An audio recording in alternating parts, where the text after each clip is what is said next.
Hello everyone on Patreon.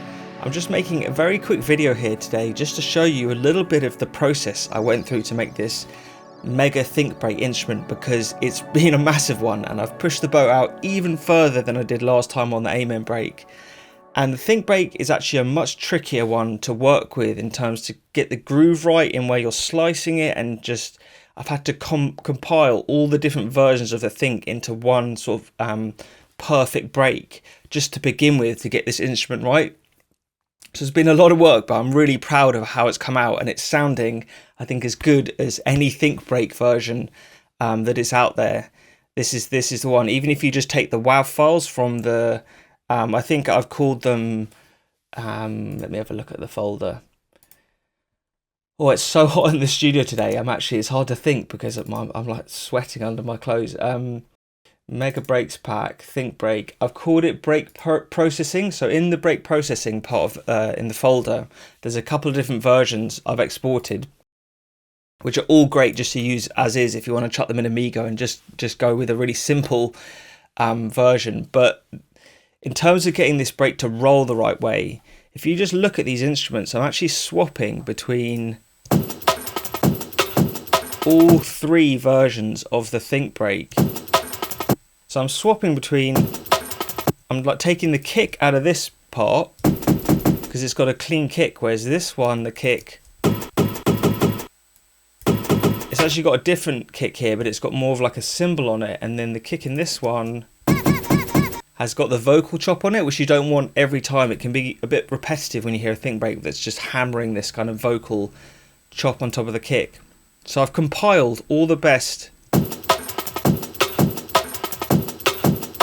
version, I think, but as you can see, I've had to go and try and retain as much of the groove as possible.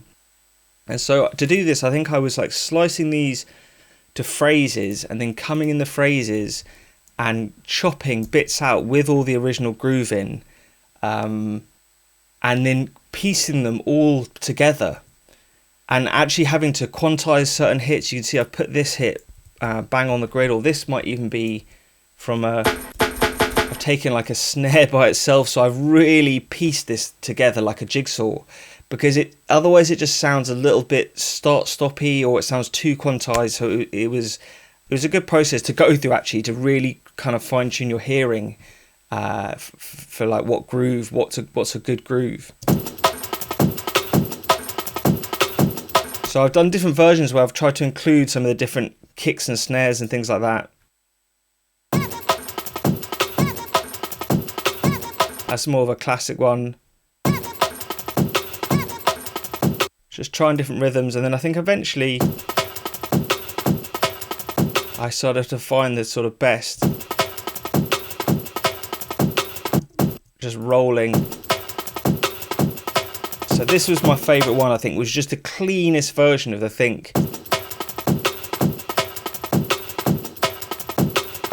And that's just a great point to chop breaks from. And so I thought, once I have this, I know I can make an amazing instrument, kind of turning in all the hits and like slicing them all up in the right way. So maybe if I come to the top here and I can just start to go through this Think Mega Break. I've put it somewhere. Here we go. I think I've gone one slice over. For some reason, Renoise, I can't play this last slice on C9. So I've slightly overcooked it, but I don't think that's the end of the world. So as usual, I've gone through and kind of sliced the break up. So I've got these long shuffles, and then I've got a different snare on this one, so you have a variation to play with, and then a single kick, and then another snare variation. So you've got all these cool different versions of the snare you can tap into. And this is like a lo-fi version where I've done some sample rate reduction into the Akai to make it more crunchy.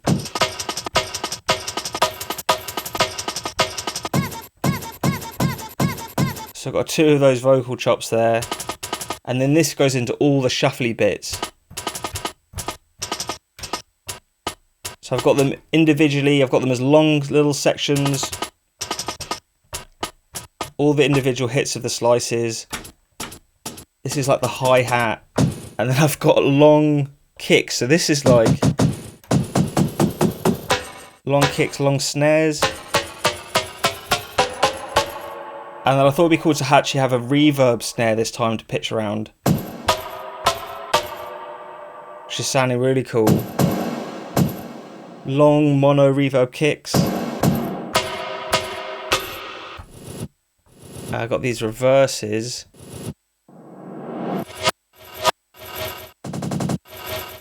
So I've done some that are a bit more smooth and some that have that whip in. So you can kind of choose how you want to. And then I made all these cool rolls actually this time, which I did a little bit last time, but I sort of just took everything a step further. Some have got cool filters on.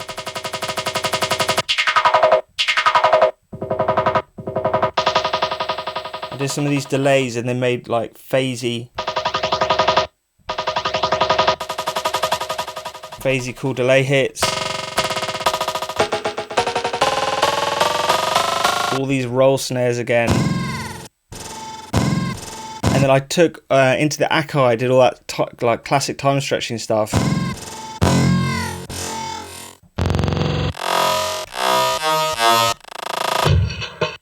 And these were cool. This was like the break at half tempo, but then smashed in the Akai to make it super crunchy.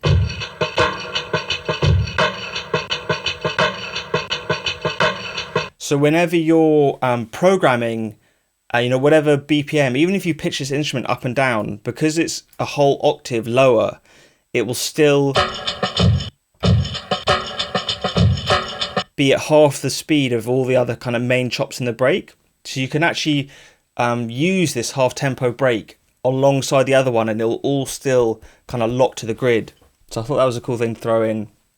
And then the last thing I did, if I take this back, is I did that phasing trick where you play two of the same notes into the Akai at like the same point on the grid, and then because there's some natural latency, MIDI latency in the Akai, you get this cool phasing effect. And you just resampling, almost like doing the same thing, but it will spit out different results every time you do it.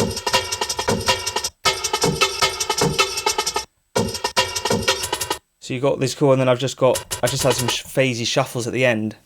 So that is the Mega ThinkBreak in its entirety, and it was a huge amount of work, this one actually. So I think this is probably the best £5 a month you've ever spent if you're looking to get your break chopping to kind of top level. Like, this is like the best template I think I could ever give. This and the Amen break together, you almost don't need anything else to do your drum work now for jungle. And I've mapped it all to the Digitakt. I've checked all in kind of Bitwig and Logic and Ableton to make sure all the files are working out on all these different formats. So hopefully we won't have any problems this time. And yeah, that's basically it for me today. Have a great weekend with this. I'm going to drop this at 5 PM today on Friday, so everyone can mess with it over the weekend. And let's get some competitions going. I think it'd be really fun to hear all your music made with these two break instruments. And I'm doing a feedback session with Alex from Human Synthetics, maybe in the next week or two. And we haven't even started kind of thinking about that. But it'd be cool if everyone from Patreon, I think I'm going to do this exclusively for Patreon members, if everyone from my Patreon can use these break instruments, and then we can hear kind of the results in this feedback stream. So yeah, big ups everyone. Have a great weekend, and I'll catch you soon. Peace.